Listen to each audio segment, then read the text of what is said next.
Bismillahirrahmanirrahim. Malumunuz olduğu üzere çağımız dijital çağıdır. Dijitalleşmeyle beraber eski alışkanlıklarımızın bir kısmı maalesef terk edilmiş, bırakılmıştır. Bunun içerisinde olumlu alışkanlıklar da vardır. Bunlardan bir tanesi de kitap okuma alışkanlığıdır. Daha önce gençler olsun, çocuklar olsun, büyükler olsun kitap evlerinde kitap satın alınıp okunurdu ve o kitaplar kitaplığa bırakılırdı ya da birilerine ödünç olarak verilirdi okunması için.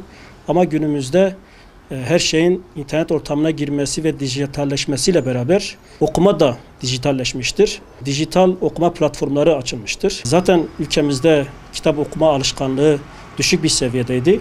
Dijitalleşmeyle beraber biraz daha düştü. Ancak bir takım önlemlerle biz bu kitap okuma alışkanlığını tekrar eski seviyesine getirebiliriz. Özellikle büyüklerimizin çocuklarına şunu aşılaması gerekir. İnsan ancak okumayla gelişir. Okumayla bir seviyeye ulaşır. Okumayan insan kendisini geliştiremez.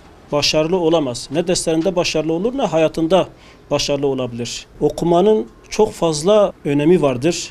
Bu önemi öncelikle bizim kavramamız lazım. Daha sonra çocuklarımıza aşılamamız lazım.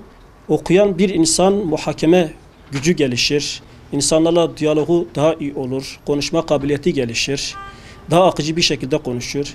Kelime dağarcığı gelişir ve zenginleşir.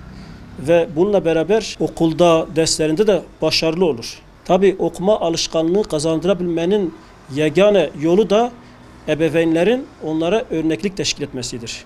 Yani sen akşam evdeyken çocuğuna işte belli bir saat kitap oku dersen ve kendini okumazsan, televizyonu ya da telefonun başına geçip saatlerce dijital ortama takılırsan sen çocuğun ne yapar? O da okumaz. İster istemez onda da okuma alışkanlığı gelişmemiş olur. Onun için biz diyoruz ki okuma alışkanlığı geliştirmenin yegane yolu çocuklarımıza iyi bir örnek olmaktan geçiyor.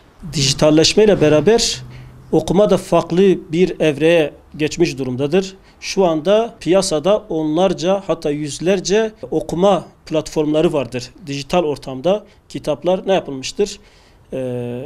Bu platformlara yüklenmiştir ve insanlardan bu platformlarda kitap okunması teşvik ediliyor. Artık gençler bir kitabı kitap evlerinden alayım ya da kütüphaneden alayımdan ziyade daha çok telefon üzerinden, tablet üzerinden dijital ortamda okuyayım hevesindedirler. Bunu da iyi değerlendirmek lazım. Olumlu ve olumsuz yönleri vardır. Olumlu yönü nedir?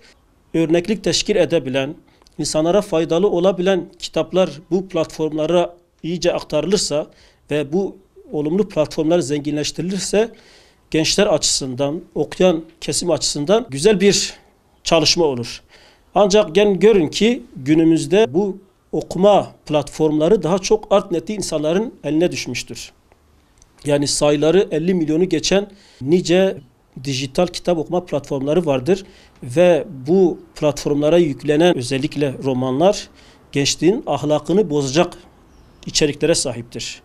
LGBT'yi özendiren, müstehcenliği özendiren, şiddeti özendiren içerikler bol bol bu romanlarda teşhir ediliyor ve gösteriliyor.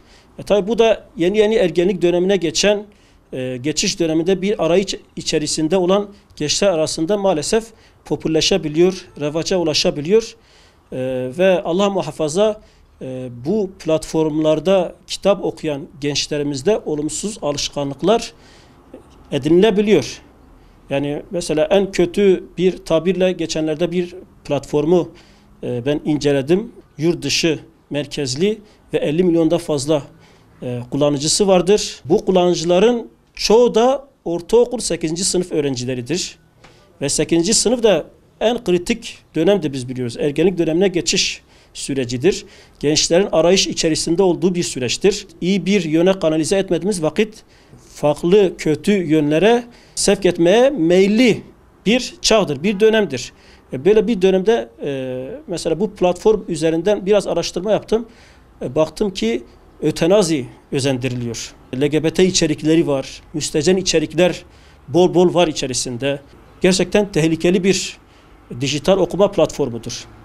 Bir de günümüzde popülerleşen bir dijital kitap okuma alışkanlıklarından bir tanesi de çizgi romanlardır. Japon menşeli bir kelimedir ve çizgi roman anlamına geliyor. Ülkemizde bu çok popülerleşmiş. İçeriğine baktığımız vakit hep şiddet, işte LGBT içerikleri, erkek erkeğe, kadın kadına ilişkiler, cinselliğe özendiren ilişkiler, çok olumsuz, gençlerimize zarar verebilecek içerikler barındırıyorlar. Bu kitaplardan beslenen bir genç ister istemez şiddete meyilli bir genç olur. Ve Allah muhafaza hem topluma zararlı bir birey olur hem de ailesine zararlı olabilir yani. Onun için gençlerimizin bu platformlar hakkında iyice bilinçlendirilmesi lazım. Evet, dijital çağla beraber maddi kitap okuma alışkanlığı azalmıştır ama gençler arasında revaçta olan bir dijital kitap okuma alışkanlığı da had seviyeye varmıştır. Ve gençlerin de hoşuna gidiyor. Tabii ki bunlar iyi bir şekilde anlatılmazsa, yani bu platformları oluşturan, bu içerikleri oluşturan kişiler maalesef art niyetli insanlardır. Çünkü toplumu bozmaya yönelik içerikler barındırıyorlar bu platformlarda. Onun için ailelerin çok dikkatli olması lazım. Japon kültürünü özendirici, olumsuz içerikler barındırıcı bu tür platformlardan çocuklarımızı uzak tutmamız gerekir. Biz gençlerimizi o kadar okullarda emek harcayarak, büyük maddiyatla, külfetle yetiştiriyoruz ama yabancı, ecnebi kültürle yetişiyorsa toplumuna da faydalı olmaz. Memleketine de faydalı olmaz. Onun için madem ki milli ve manevi değerleri yüksek, güçlü bir toplum, bir gençlik yetiştirmek istiyoruz, o halde gençlerin beslendiği kaynakların da milli ve manevi olması gerekir. Buna göre önlemlerimizi almamız lazım ve alternatifler de sunmamız gerekir gençlere.